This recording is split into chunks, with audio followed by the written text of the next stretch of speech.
नियम सार में एक गजब की गाथा आई।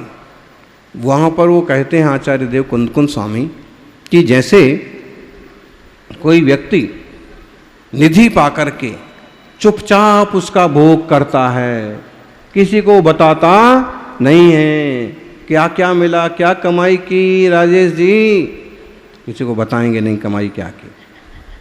दीपावली का वही खाता हिसाब किताब करके चुपचाप रख लेंगे। समझदार आदमी तो ऐसे ही करेगा। क्यों? अगर हम ज़्यादा बतावा बतू भी करते हैं तो अभी हाल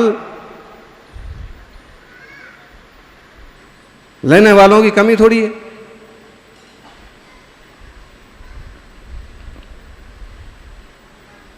हराम की कमाई खाने वाले बहुत मिल जाएंगे, चोर डाकू बदमाश, सरकारी एजेंसियां और क्या। भलाई इसी में है कि कमाई करो, चुपचाप अपने परिवार के साथ भोगो, भोग करो और भाव ना बनाओ और धर्म ध्यान में भी लगाते जाओ। तो वहां कहा कि जैसे जैसे कोई सेठ एक खजाना पाके भोगो भोग करता है, वैसे ही सम्य दृष्टि आत्मा रूपी निधि को जान करके इसमें ही तल्लीन रहता है। दुनिया को तमाशा बता करके उलझने का काम नहीं करता। तहनाणी नाणहिम लहियूं भूंजेदी चैतु पर तत्तिम। बोलो कौन सी गाथा है, कौन से नंबर की है?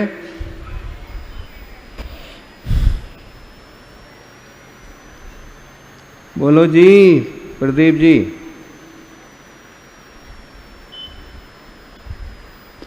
156 नंबर की।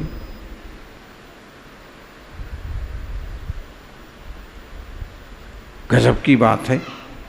ऐसा एक खजाना हमारे पास, जिन धर्म रूपी खजाना हमारे पास, और एक खजाना तो ऐसा है कि हम इसे लोगों को बता भी सकते हैं कि भाई ये खजाना तुम भी ले लो अपने जीवन में।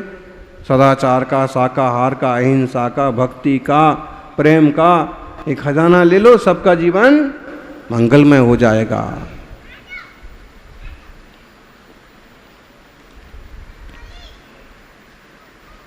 सज्जनों, भक्ति बहुत बड़ी चीज़ है, अपनापन श्रद्धा बहुत ऊंची चीज़ है। एक छोटा बेटा हट करता है कि इस दिवाली पर हम नाना के घर जरूर जाएंगे। वैसे आजकल के बच्चे नाना दादा के यहाँ कम जाना चाहते हैं, अगर गांव में हों तो और ही नहीं जाना चाहते। माहौल ऐसा बना दिया। जबकि गांव का जीवन आज भी शहर के जीवन से कई गुना अच्छा है। सुविधाएं भले थोड़े कम हों, लेकिन जो प्राकृतिक वातावरण होता है, प्रैक्टिकली जो जमीन से लग कर के सीखने का मौका मिलता है, वो कहीं नहीं मिलता। तो उसने कहा कि मम्मी मुझे तो नाना के यहाँ जाना। माँ ने समझाया, बेटा इस बार कमाई अच्छी नहीं हुई है, पापा को भी बहुत ज़्यादा फायदा नहीं हुआ है, बोनस नहीं मिला है, जाएंगे कुछ तो खर्च होगा, कुछ तो देना भी पड़ेगा। नाना नानी कुछ देंगे वो बात अलग है, लेकिन अपना भी तो कर्तव्य बनता है, इसलिए नहीं जाएंगे इस दीपावली पर, बाद में जाएंगे। उसने कहा ना मुझे तो जाना है, जाना है। मैंने कहा कि तो जाना है तो जा। बच्चा सच में तैयार हो गया कि मुझे तो जाना है, चल दिया। तो मैंने फिर जाते जाते उसको समझाया कि जाता है तो जा, लेकिन कभी डर लगे, कभी दुख हो, तकलीफ हो, तो ये चिट्ठी पढ़ लेना। छोटी सी चिट्ठी उसको दे दी। गया, रेलगाड़ी में बैठ गया, रेल में बैठा, और लेकिन बच्चों में कई बार उत्साह तो बहुत होता है, लेकिन जब कई लोग होते हैं उत्साह तो बहुत होता है, लेकिन जब परिस्थितियां सामने आती हैं तो फिर उत्साह ठंडा पड़ने लगता है। बहुत लोग मिलेंगे आपको, एक काम करना, वो काम करना, ऐसा करेंगे, वैसा करेंगे, लेकिन जब करने की बारी आती है और जब परिस्थितियां सामने आती हैं, जब समस्याएं खड़ी होती हैं, तो हाथ पांव फूलने लगते। उसमें ज़्यादातर लोग ऐसे होते हैं कि शुरू करने के पहले ही कहते कि भाई इसका तो विचार करके ही अपने को कैसे होगा, अपने से तो नहीं होगा, कैसे होगा, कब होगा, क्या होगा, ये तो वही बता सकते हैं। फिर दूसरे लोग होते हैं कि हिम्मत करके कर करा के चालू तो करते हैं, लेकिन बीच में यहाँ तक तो हमने कर लिया, अब अपने बस का काम। लेकिन सबसे हिम्मत वाले लोग होते हैं कि जो श्रेष्ठ काम शुरू करते हैं अंततः उसको पूरा करने तक लेकर के जाते हैं, कलश चढ़ा करके प्रतिष्ठा करा के ही छोड़ते हैं। ऐसे कम मिलेंगे आपको। बच्चा घबरा गया, घबराने के बाद भी थोड़ी हिम्मत रखी, फिर सोचने लगा कि वापस चला जाऊं, फिर देखा कुछ नए चेहरे, फिर कोई दाढ़ी वाला बाबा आ गया। अब सुन रखा था कि ये जो है बाबा लोग तो ऐसे होते हैं वैसे होते हैं, पकड़ लेते हैं। 10-12 साल का बच्चा और घबरा गया। फिर सोचा कि यही क्या होगा, अब क्या करें। तब याद आया चिट्ठी पढ़ते। चिट्ठी पढ़ी, चिट्ठी में लिखा था, चिंता मत कर, मैं पीछे वाले डिब्बे में बैठी हूं। क्या लिखा था? इतना सुनना था, इतना पढ़ना था कि उसको हिम्मत आ गई। उसने कहा कि अरे मम्मी तो पीछे वाली डिब्बे, मम्मी की माँ है आखिर, नानी के पास मम्मी को क्यों नहीं जाना होगा, मम्मी होगी, पक्का होगी। तभी तो चिट्ठी पढ़ के उसको बड़ी हिम्मत आई, बड़ा खुश हो गया और फिर बैठ गया। अब फिर कोई बाबा आए, कोई दाढ़ी वाला आए, कोई कुछ भी कहे तो उसको कोई फर्क नहीं पड़ता, अभी मस्त है। जब स्टेशन पर पहुंचा, उतर गया, पीछे वाला डिब्बा भी पूरा खाली हो गया, लेकिन कोई नहीं मिला। लेकिन ये पक्का हो गया कि अब तो नाना का घर वो सामने ही रहा, दौड़ के और पहुंच गया घर पर। बात ये है कि कोई माँ आपके साथ है, कोई पिता आपके साथ है कि नहीं है, कोई गुरु आपके पास है कि नहीं है, कोई भगवान आपके साथ है कि नहीं है, लेकिन उनके होने का एहसास ही आपकी यात्रा को पार पाड़ने में समर्थ है।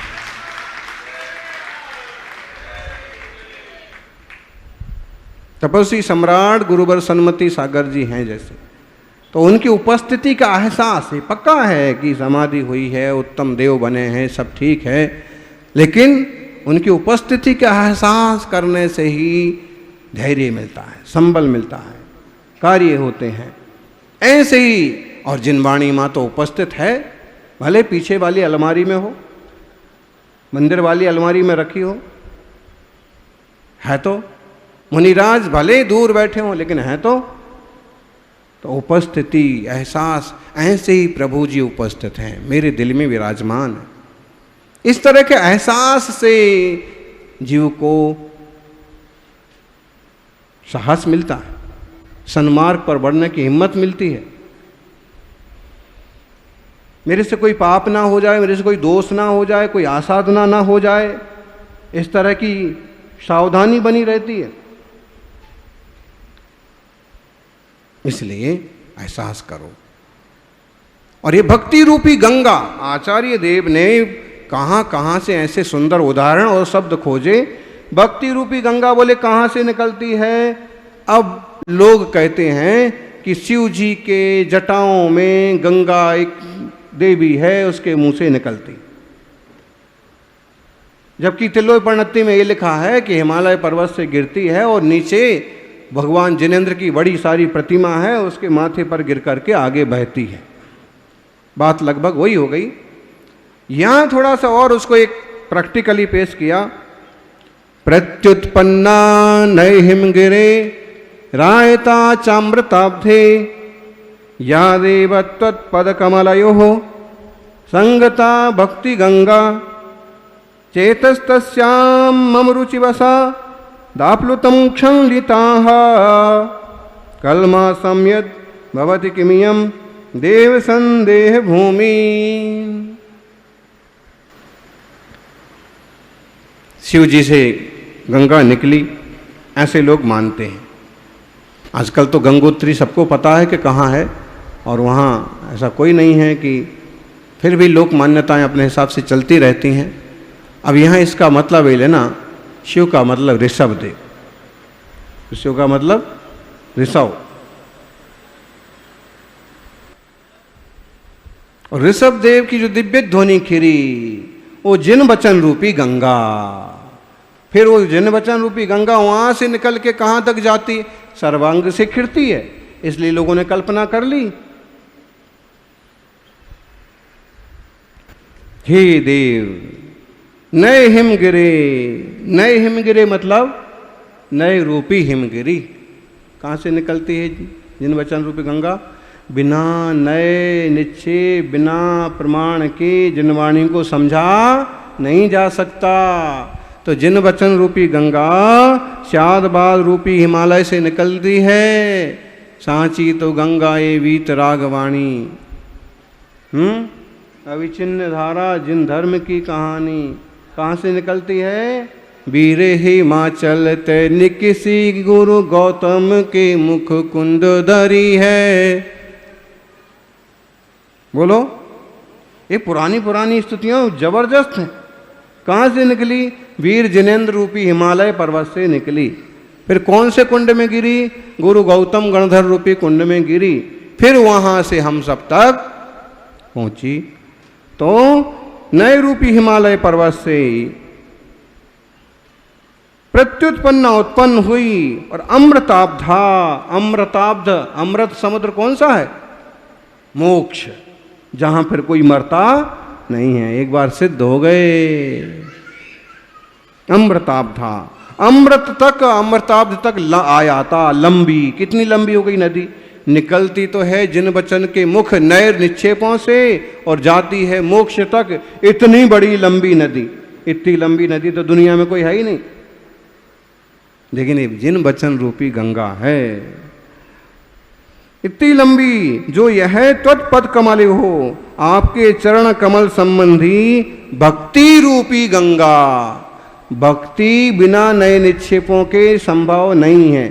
और अगर बिना नयों को जाने भक्ति हो रही है तो झूठी भक्ति होगी, और भक्ति नहीं हो रही है तो वो व्यक्ति नए निक्षेपों को जानता नहीं। अगर तुम जैन मत में प्रवर्तित होना चाहते हो, जैन धर्म को स्वीकारना चाहते हो, जैनी बने रहना चाहते हो, सच्चे मायने में मोक्ष मार्गी बनना चाहते हो, तो ना व्यवहार को छोड़ो और ना निश्चय को छोड़ो। दोनों की व्यवस्था को समझो, और जब अंतर्मुख हो तो दोनों को छोड़ो। आज सुबह समय सार का स्वाध्याय चल रहा था और एक ज्ञानी मुनि महाराज बोल पड़े कि मेरा क्रोध तो हमेशा के लिए खत्म हो जाए, लेकिन ये 4 चीजें नहीं होना चाहिए। एक तो कोई मेरा मजाक ना करे, दूसरा कोई मेरी चीजें ना उठाए, तीसरा 4 चीजें बताई। अब इतना लंबा व्याख्यान सबको याद नहीं रह पाता है। ये कोई पास में ना हो गए तो मुझे कभी गुस्सा नहीं आएगा। आप सब लोग एक ही महाराज को देख रहे हो, क्या बात?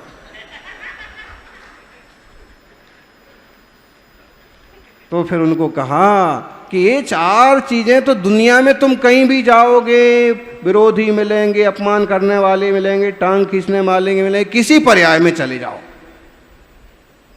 पावरफुल लोग भी मिलेंगे, कमजोर लोग भी मिलेंगे, आप खुद भी इतने पावरफुल हो जाएंगे कि लोग आपको देख के कांपें। लेकिन बात यह है कि इस सब से तो कसाई मिटने वाली नहीं है। फिर उपाय क्या है? उपाय यही है कि जिन स्वरूप को समझ करके निज स्वरूप को समझना, निज निष्कसाय स्वरूप को समझना, और निष्कसाय स्वरूप की समझ हो गई तो कितने ही निमित्त मिल जाएं, आप कसाय नहीं करेंगे। आ मारू नथी, कसाय मारी नथी। मारो स्वरूपो शुद्ध छे, मारामा कसायनो लेस पण नथी। ऐसी निर्मलता। तो लंबी चर्चा हुई, बात यहाँ तक आ गई कि अन्याय करना भी गलत है और अन्याय सहना भी गलत है। हम कभी अन्याय सहन नहीं करेंगे। मतलब जहाँ गुस्सा करना पड़ेगा हम जरूर करेंगे। तो जैसे आज हो वैसे ही आपको हमेशा रहना पड़ेगा। और अगर सिद्धों जैसा बनना है तो दुनिया की लोकोक्तियां छोड़ करके अपने में जमना पड़ेगा, जिनवाणी के अनुसार चलना पड़ेगा। लोगों की दुनिया की भाषा से चलोगे तो दुनिया मिलेगी, और अरहंतों की भाषा से चलोगे तो अरहत्ता मिलेगी। समझोइए।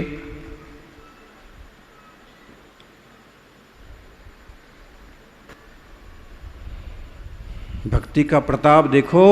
राजा श्रेणिक ने कितनी आयु बांध ली थी नरक की, 33 सागर, लेकिन जिनेंद्र भगवान महावीर स्वामी का सानिध्य क्या मिला, पूरा जीवन बदल गया। और केवल 84,000 जैसी थोड़ी सी आयु में सागर प्रमाण आयुष्य बूंद के बराबर बन गया। उनका नरक कितना कट गया।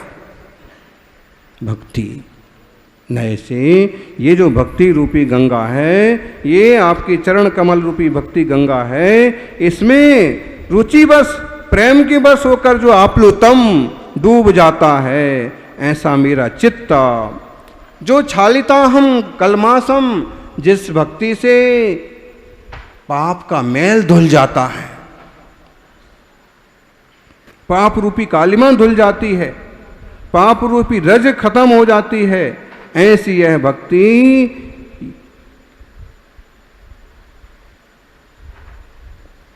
हे नाथ, ये सी यह अद्भुत भक्ति है। इसमें कोई संदेह की जगह नहीं है। भक्ति में कोई संदेह करने की जरूरत नहीं है।